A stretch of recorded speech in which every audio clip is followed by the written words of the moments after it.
For today's video guys, meron tayong event sa may Taguig City at syempre ito katatapos ko lang maligo. Let's go, samahan nyo ko. So ito nakagayak na tayo at pupunta tayo kay paring Edu para sunduin nga pala yung partner ko. Tara, let's go. At syempre ito na nga makalipas sa mga ilang minuto guys. Okay, so ayun na nga guys, kasama ko na nga si Edu niyan, hindi ko na nakunan. At nandito na kami sa may venue o bahay ng customer. Ito, nakiparking nga pala ako rito na lang ng motor kasi medyo looban yung bahay ng kliyente. Okay, kaya medyo para safety yung ating motor. Okay, at ito na nga, hindi na nga natiis ni Edu, kumain na nga si Edu. At sabi ko sa kanya wag na siyang umorder kasi malapit naman na kami sa bahay ng customer. Pero syempre naka-order na siya, bayaran na lang natin kasi nakakaya naman kay nanay. At sinabayan ko na rin siya sa pagkain para habang nag-aantay ako, okay, pati na rin ako, kumain na rin ako. Total mura lang naman yung tinda ni nanay. At syempre ito, papasok na nga kami, looban nga. Kita nyo naman guys, naglalakad kami papasok. Talagang iskinita lang. Biruin mo kung magpapark ako ng motor dyan, parang hindi safety magiging kalalabasan ng service natin. Kaya nagbayad na lang ako ng fee. Okay, payment fee para dun sa motor. At syempre ito na nga guys, ito looban nga. Kita nyo naman talagang hirap na hirap ako kung maglakad ako pa side. Hindi ako makalakad ng diretso kasi nga iskinita talaga kung nakikita nyo naman guys, di ba? Ayan oh.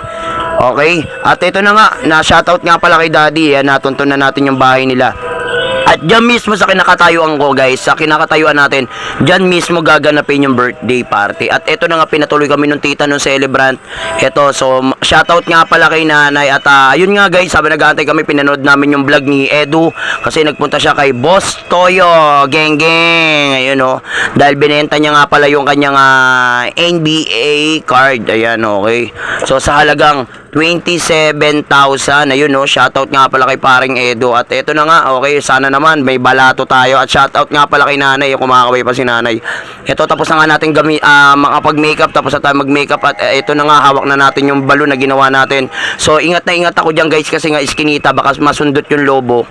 Okay, baka pumutok. At eto na nga guys, okay, so ayan, start na nga pala tayo ng program natin kasi nga 3 PM yung party. So talagang hindi ako makakilos ng maayos dyan guys. Kita mo, hindi ako umaalis sa kinakatayuan ko dahil nga masikip talaga. At ito lang yung mga bisita, sila lang din talaga. Kaya yun, nag-start na ako. Kitang-kita naman talaga sa mga mukha ng bata, talagang masaya sila guys. Kahit na masikip lang yung space natin. At syempre, kahit na mahirap, okay, gagawin natin lahat para maging masaya po yung ating mga customer, kids, 'di ba? At least merong bakas sa mukha nila na masaya sila bago uuwi yung clown. At ayun na nga guys, syempre kahit na mura lang yung payment, sinusulit talaga natin guys. Kaya yung mga mami natin, daddy, so maraming salamat sa pagtangkilik sa amin sa clown. Ayan, okay, walang sawang pagsuporta. Ganun din po sa pagbablog ko. Maraming salamat din sa panonood. Ito nga, pinaagaw na nga natin yung mga candy.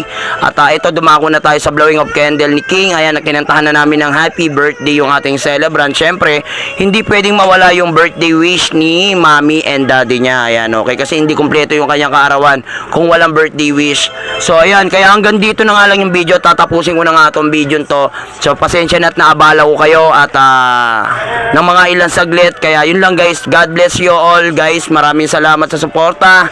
Bye bye, thank you.